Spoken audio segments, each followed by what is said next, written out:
Pois é, e assim, e o papo das empresas não quebram, né? Cara, essas empresas saíram de cento e tantos reais para centavos, no caso de Usiminas. Praticamente quebraram, Hum. né? Então, quem estava posicionado foi a lona. Cara, e aí, nesse momento, eu falei, não dá. Aí eu saí do mercado, eu falei, eu preciso estudar, eu preciso entender, né, o que tá acontecendo aqui, né? Porque não é possível que o mercado é só isso. E nessa época, em 2007, você tinha pouca informação, era muito com viés de análise técnica tudo. E aí eu falei, eu preciso procurar uma outra vertente. E aí eu cheguei na análise fundamentalista, né? Que é onde a gente vai estudar os fundamentos das empresas. Bom, nesse momento eu não tinha coragem nem de colocar dinheiro mais, né? Eu estava abalado psicologicamente, mas falei, eu vou estudar, vou dar uma saída aqui e vou estudar. Isso era mais ou menos 2009, por aí, né? E aí eu falei, cara, eu vou me aprofundar, aí eu tirei certificação de agente autônomo, que a gente estava falando, né? E vi que não era para mim, não gostei da atividade, então eu saí rápido, mas eu continuei estudando, até que eu fiz uma pós-graduação em mercado de capitais e derivativos, fui aprofundando, né? Nisso aí eu já tinha conhecido a filosofia do Value Investing, né? Que a gente até tem um MBA sobre o Value Investing aqui no Brasil. E, cara, eu falei, pô, parece que tem alguma coisa aqui que faz sentido. E eu comecei a me aprofundar no Value Investing, que é o Benjamin Graham, que é o mentor do Buffett, que vocês conhecem, né? Cara, e fui a fundo. Eu acho que eu pesquisei muito sobre Graham. Eu cheguei aí em Colômbia, em Nova York, para conhecer, ver lá, peguei todos os artigos em inglês de jornal escaneado. Cara, eu fui entender absolutamente tudo. Li tudo da vida do cara e tal. E fui me aprofundando e me sentia cada vez mais conectado com aquela filosofia. Né? E claro, aí consequentemente você conhece o Buffett, conhece o Munger e tal, e fui gostando, né? E assim, em seguida eu fiz uma outra pós na FGV que era de valuation, de avaliação de ativos, né? Já emendei logo quando eu terminei a de mercado de capitais e derivativos. Então, e aí eu fui aprofundando, cara, e voltei a investir. Aí mais ou menos 2010, aí eu comecei a investir de novo, fui pegando a filosofia, e quando você pega a filosofia do Graham, a raiz, ela é muito parecida com do Barsi. É focado em empresas boas, que são pagadoras de dividendo, um histórico muito longo, né? Então, cara, é muito semelhante. E nessa época, eu já tinha ouvido falar do Barsi. O Barsi era uma lenda, só que ele não tinha a exposição que a gente vê hoje, né? Mas pontualmente ele aparecia alguma reportagem, dando uma entrevista curta, alguma frase, né? E falou, pô, cara, faz muito sentido o que ele tá falando. E eu comecei a investir justamente numa pegada de dividendo. Sempre achei que o dividendo fazia muito sentido, né? E aí continuei investindo e tal, até que o Barsi começou a aparecer mais, o AGF lançou o primeiro curso, eu já tinha um contato com a Lu e com o Fábio e com o Felipe, a gente já se conhecia. E aí eles abriram a turma e eu fui aluno da primeira turma do JBI. Em que ano foi isso? Foi em 2019, se não me engano. 2018 ou 2019, algo assim. E aí, quando eu fiz o treinamento, por mais que eu já vinha investindo há, sei lá, né, uma década aí, né? Cara, você sabe quando parece que faltava a cereja do bolo? Por mais que você tenha experiência e as coisas começam a conectar e fazer sentido?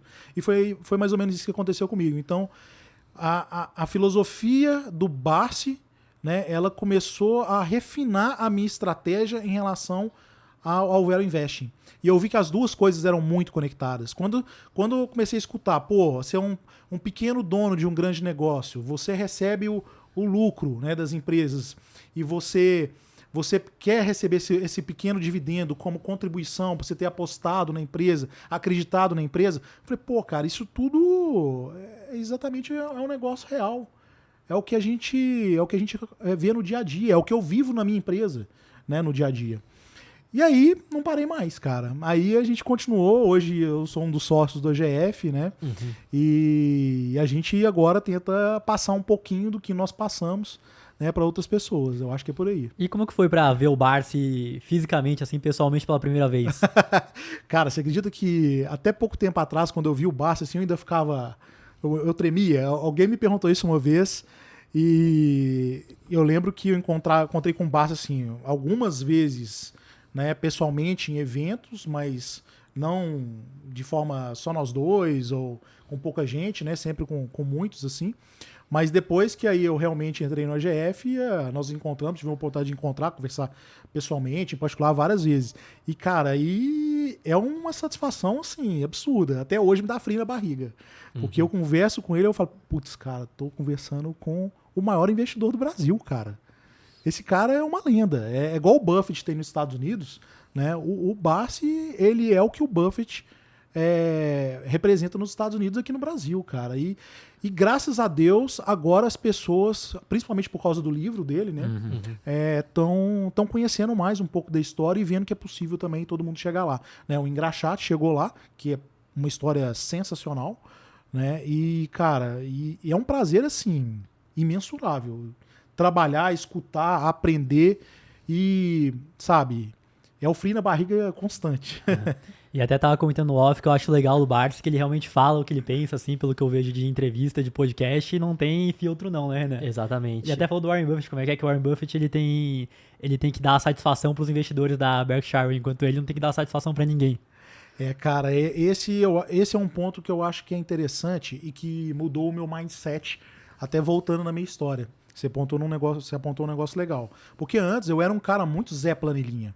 Eu pegava tudo meu e criava cotas. Então eu cotizava todos os meus investimentos, né? E ficava olhando, pô, quanto que deu esse mês? Aí eu comparava com o Ibov, comparava com a poupança, comparava com não sei o quê. Cara, quando eu vi assim a filosofia, cara, eu tenho que dar satisfação pra quem? Eu tô competindo com quem?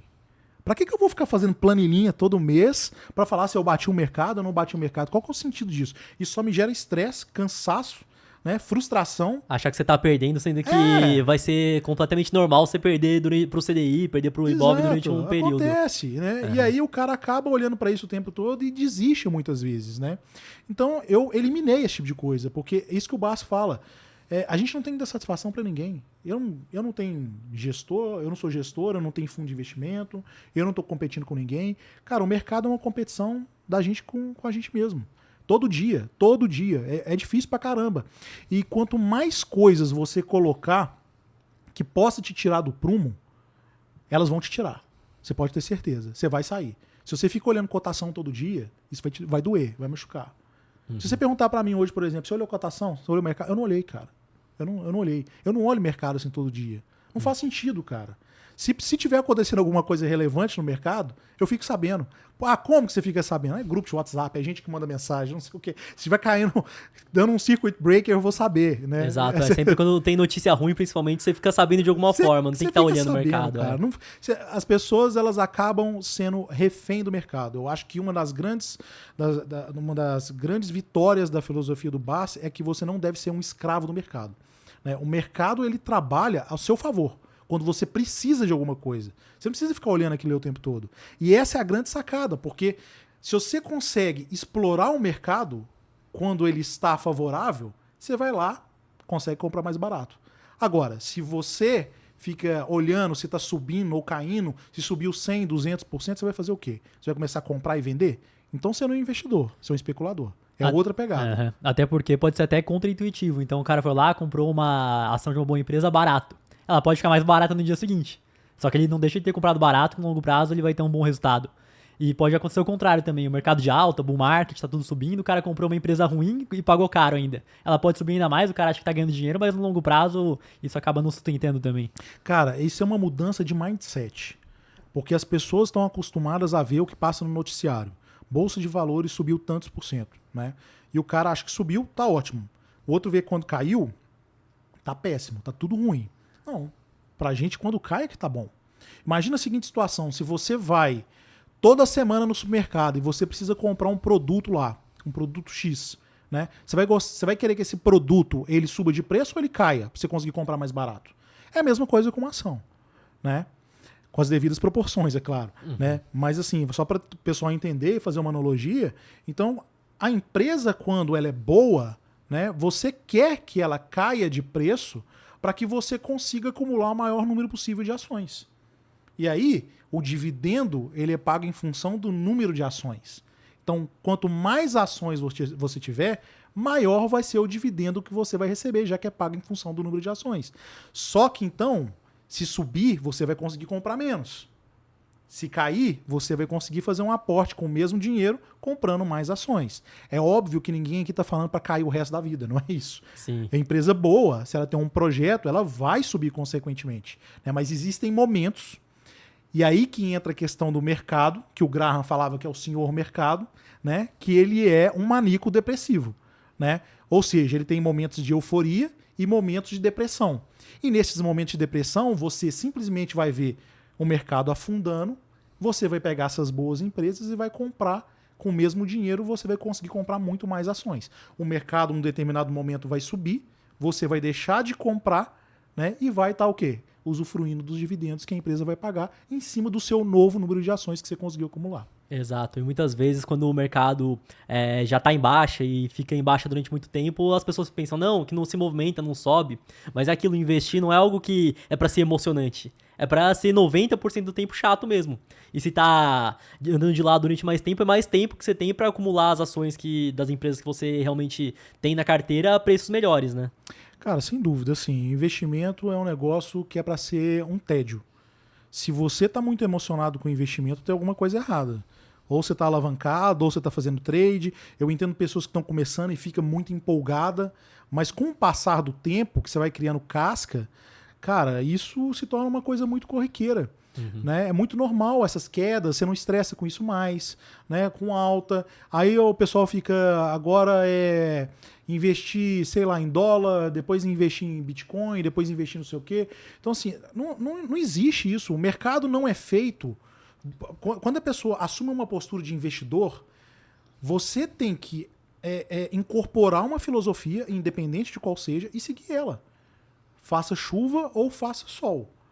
Porque, cara, o investimento ele só consegue dar frutos se você deixar as coisas caminharem, que é o compounding, é o juros sobre juros.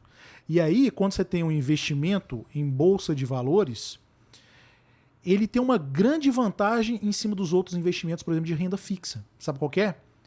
Que não vence? Exatamente, porque nunca vence. Né? Porque a renda fixa é muito boa e tal. Beleza, ela está ótima agora, mas você tem que dar sorte no investimento conseguir uma taxa igual. E aí começa a ser um problema, porque é difícil.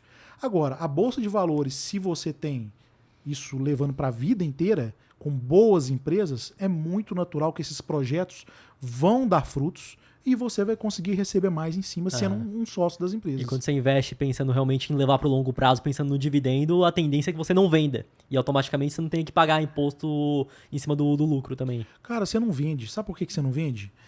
Porque chega um momento que o seu yield on cost, e para quem não está assistindo a gente não sabe o que é o yield on cost, né? O yield on cost é o dividendo, o percentual de dividendo que você recebe em cima do seu desembolso, em cima do que você pagou pela empresa, tá? O seu yield on cost, ele fica tão grande em cima do seu custo que nenhum outro investimento ele te traz um retorno, entendeu? Similar. Então fica difícil. Por exemplo, eu tenho empresa na minha carteira ano passado que o yield on cost deu mais de 20%. Como é que eu vou pegar um investimento em renda fixa que vai me dar 20%? É difícil. Sim, né? Com certeza.